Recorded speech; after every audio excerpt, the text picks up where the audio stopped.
Halo, halo, kita lanjutkan hari ini kita ngobrol bersama dengan Bung Rocky Gerung dan masih edisi hari Jumat itu kemarin ada satu pertemuan penting Bung Rocky ya. Para petinggi PKS dipimpin langsung Ketua Majelis Suro Habib Salim Segaf Al Jufri bertemu dengan Pak SBY. Ini kalau mereka bertemu kan sebenarnya keduanya bukan orang asing karena Pak Salim Segaf ini kan juga pernah jadi menteri di bawah kabinetnya Pak SBY pada waktu menjadi Ya, menteri sosial gitu, Bung ya. Rocky. Tapi tentu saja ini KTT antara Demokrat dan PKS ini pasti ada sesuatu yang serius yang sedang mereka bicarakan. Ya, saya duga keras ini soal bangsa. Jadi kalau cuma soal politik ya Pak SBY anggap ya biasa lah itu.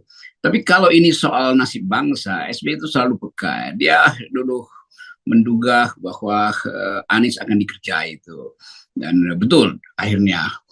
Lalu sekarang kasak kusuk politik yang satu-satunya hiruk pikuk sekarang kan soal penundaan pemilu itu. Dan itu bukan sekedar membahayakan Anies yang secara secara sebetulnya secara subjektif dipilih oleh Pak SBY karena Pak SBY yang pertama kali justru melindungi Anies pada waktu dia mengatakan bahwa Anies akan dijegal. Jadi Pak SBY punya intuisi untuk menilai keadaan politik karena dia lama di dalam pemerintahan itu. Nah itu juga yang kemudian dibaca juga oleh PKS dan PKS juga peka karena PKS mulai disindirkan, PKS sudah masuk angin, PKS macam-macam tuh. Tapi bagi PKS dan saya kenal watak politik etik dari PKS, kalau hal-hal semacam itu kemudian dipakai untuk menggagalkan visi misi PKS di dalam pemilu nanti, tentu mereka akan bereaksi. Jadi saya kira ini pertama-tama adalah soal penundaan yang makin lama makin terlihat. Saya monitor di beberapa tempat dan teman-teman di daerah mengatakan bahwa iya ada sosialisasi sebetulnya penundaan oleh tokoh-tokoh politik besar, termasuk para rektor yang mulai dibujuk, termasuk pakar-pakar HTN daerah yang mulai dibujuk untuk mempersiapkan dalil hukumnya bila harus dibatalkan atau harus ditunda tuh. Nah, bagi kita pengamat tahu bahwa apa sebabnya ini ditunda? Apa karena ekonomi buruk? Bukankah Presiden Jokowi sendiri bilang bahwa Indonesia jauh di atas negara-negara lain di Asia tuh? Jadi apa masalahnya? Apakah karena masih ada Ukraina segala macam ketegangan itu kelihatannya memasuki musim dingin itu meredah tuh. Jadi apa intinya tuh? Masih ada COVID. Kalau Jokowi sendiri bilang bahwa udah kita udah berhasil menangani COVID dan luar negeri justru PBB mengacungkan jempol pada kita. Jadi nggak ada satupun alasan untuk menunda pemilu tuh. Nah, satu-satunya alasan adalah persaingan politik hari ini per definisi itu tidak mungkin dimenangkan oleh calon yang diajukan oleh presiden, terutama Ganjar tuh. Walaupun saya baca ada survei yang mengatakan Ganjar udah 40%. Wah, itu artinya too good to be true tuh. Dan kita bisa tahu kenapa dia 40%, karena diminta untuk dinyatakan 40%. Dan sangat mungkin juga itu terbalik tuh. Ganjar 24, Anies yang 42. Bisa begitu kan salah salah tulisan. Jadi sebetulnya yang jadi masalah adalah Pak Jokowi nggak punya kader untuk menjaga dia nanti tuh. Itu masalahnya sehingga mesti ditunda. Jadi alasan pertama adalah alasan kepentingan rejim sendiri itu. Dan kita akan lihat hari-hari ini bagaimana kasakusuk di daerah-daerah dipersiapkan, bagaimana nanti akan banyak seminar-seminar dibuat, pentingnya penundaan segala macam. Tapi sekali lagi rakyat menganggap itu hanya untuk menghalangi Anies tuh. Jadi itu bahayanya tuh. Anies dijadiin alasan untuk melanggar konstitusi itu. Nah itu sebetulnya saya kira latar belakang kenapa PKS secara darurat sebetulnya menemui SBY. Dan kita tahu SBY kupingnya di mana-mana masih terbuka tuh. Tahu apa yang terjadi di balik layar istana tuh. Iya, iya. Ya, karena itu mengapa kemudian kan banyak kemarin bertanya-tanya kenapa FNN kok lebih fokus soal penundaan pemilu, nggak ngomongin soal partai-partai baru yang baru muncul dan sebagai kekisruhan di KPU. Ya saya kira kita sekarang makin jelas bahwa sebenarnya menjadi nggak relevan lagi kita bicara soal partai politik, apalagi partai politik baru, karena memang nggak ada pemilu kan gitu, yang desain yang paling utama sekarang ini.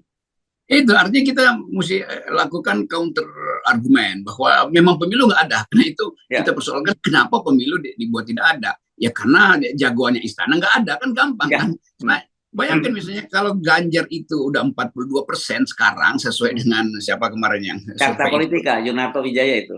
Kalau kalau Ganjar udah 42%, ya ngapain tunda pemilu? Ya Ganjar udah pasti menang kan.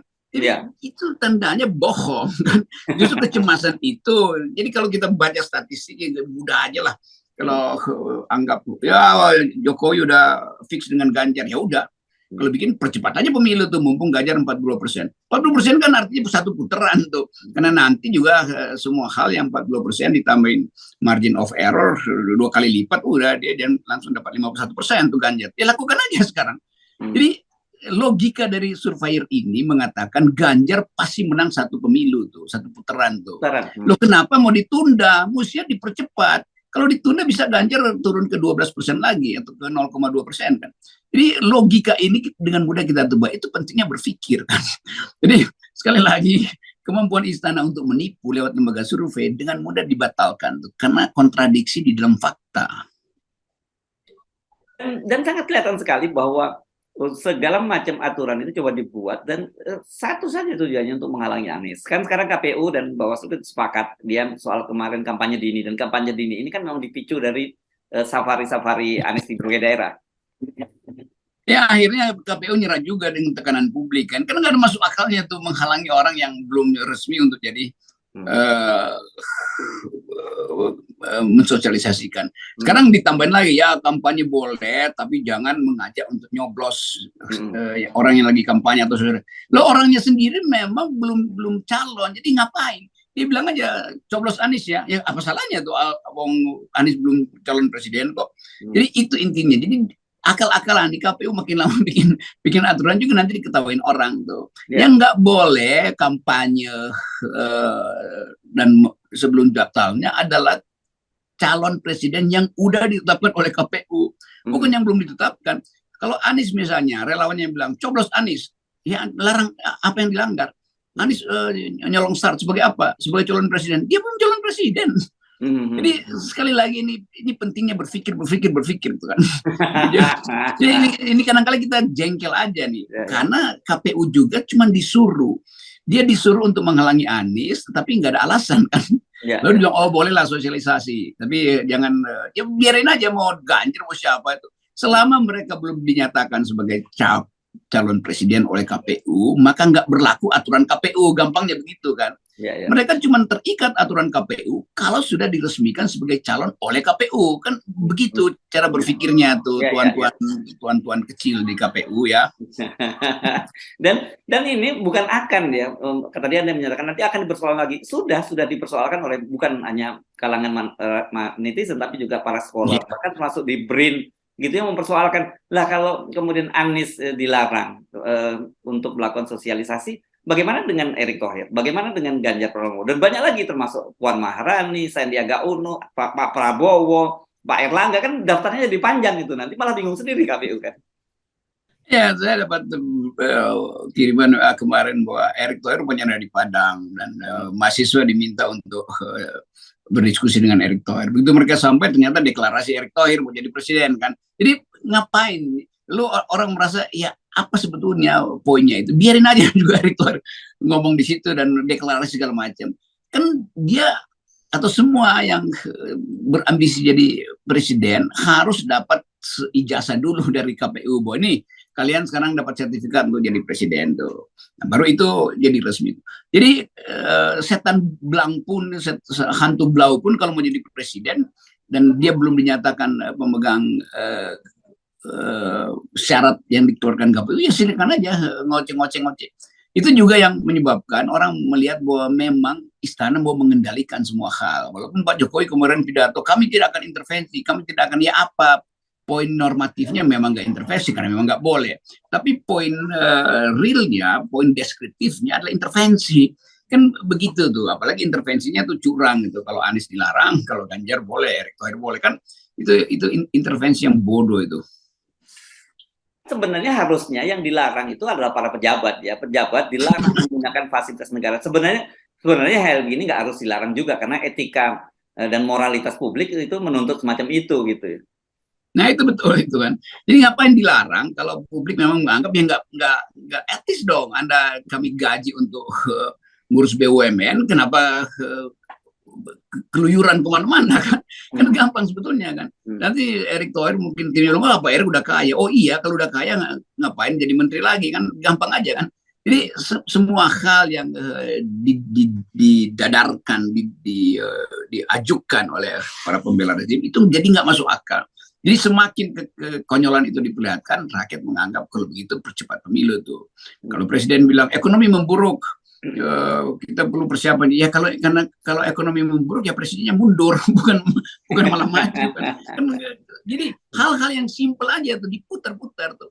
Nah, yang ingin kita saksikan sekarang apa efek dari diloloskannya atau ya dibiarkannya Anies melakukan sosialisasi. Itu berarti akan bertemu di beberapa tempat dan biarin aja kalau begitu boleh masuk ke rumah ibadah boleh, masuk ke kampus boleh. Kan ini kan baru sosialisasi kan yang nggak boleh kampanye di kampus.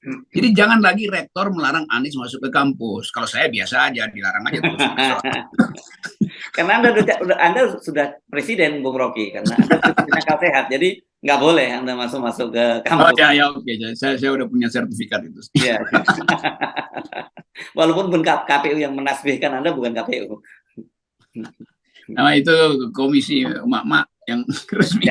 Ya. Nah saya jadi membayangkan ini nanti dengan cara begini KPU akan kerepotan sendiri karena setelah dia membuat aturan baru ini dan ternyata Anies Baswedan masih bisa lolos gitu ya. Nah, ini akan ada aturan baru kan kita tahu nih sejak lama diperkirakan bahwa pemilu diundur 2024 itu supaya Anies nggak punya panggung kan. Kalau dia tetap jadi gubernur lagi dia punya panggung kan, dihilangkan panggungnya. Ternyata dia dapat panggung lebih besar. Nah sekarang di panggung yang besar itu mau diamputasi lagi, digergaji dulu lagi apanya panggungnya dengan aturan-aturan KPU dan Bawaslu tadi gitu. Nanti kalau ini ternyata nggak berhasil lagi menggergaji panggung Anies, mungkin saya nggak membayangkan apa lagi yang akan dilakukan. Ini Anies ini apa? Ini fenomena banjir badang gitu kan. Tiba-tiba dan kalau ada banjir itu ngapain menghalangi banjir? Ya. Mending belajar berenang aja tuh. Jadi KPU ngapain bikin tanggul untuk menghalangi banjir? Wong tanggulnya aja jebol kok. Ya. Jadi anggap aja Anies ini adalah curah hujan yang tinggi yang memang diakibatkan oleh kerusakan politik di hulu tuh. Jadi kira-kira begitu kan. Jadi jangan salahkan banjirnya, kalian yang rusak politik itu di hulu tuh. Sehingga Anies ya udah dia diperintahkan oleh alam untuk jadi banjir tuh, dan banjir yang akan menyapu politisi-politisi busuk. Nah kita bayangkan begituan. Nah kalau saya ngomong begini nanti yang Rocky Gerung udah jadi tim sukses Anies tuh enggak, saya cuma mau katakan bahwa percuma menghalangi banjir, percuma menghalangi arus sungai, lebih baik belajar berenang kan begitu. Ya. Oke, jadi selamat mencari-cari aturan dan dalih baru gitu untuk Anies Baswedan. Tetap kita ingatkan bahwa kelihatannya opsi yang paling dianggap nanti senjata pamungkas dari penguasa adalah dengan membatalkan pemilu. Itu cara yang jadi setelah pemilunya ditunda, dari pilkadanya ditunda dikumpulkan ke tahun 2024 karena ternyata tidak tertahankan lagi banjirnya, akan ditunda lagi pemilunya. Kira-kira begitu tuh. Jadi akan terus-menerus. Misalnya PKS misalnya akan dibujuk-bujuk supaya udah koalisi aja dengan Gerindra misalnya supaya Anies nggak dapat 20%. Tapi nggak ada soal itu karena banjir udah di jalan dan tinggal tiba 6 jam lagi di istana. Oke. Tinggal lihat indikatornya. Kalau ini saya nggak tahu. Kalau yang itu kan di Katulampa gitu. Kalau kita lihat di mana nih? Di istana nih saya kira ya indikatornya kita. Iya, indikatornya di situ dan kelihatannya ya gorong-gorong udah nggak bisa nampung. Baik, terima kasih Bung Rocky. Kita siapkan gorong-gorong dengan 0% ya. Ini gorong-gorong juga ini. Aturan yang harus diikuti 0%. Oke. Terima kasih Bung Rocky. Iya.